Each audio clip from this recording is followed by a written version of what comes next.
അസ്സലാമു അലൈക്കും. വഅലൈക്കും അസ്സലാം. എന്തൊക്കെയാണ് വിശേഷങ്ങൾ? സുഖം തന്നെ.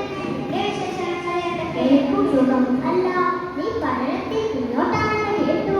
അതൊന്നുമില്ല, പഠനമൊക്കെ അത്ര മതി. അതൊന്നും പോരാ, പഠിച്ചു വളരണം.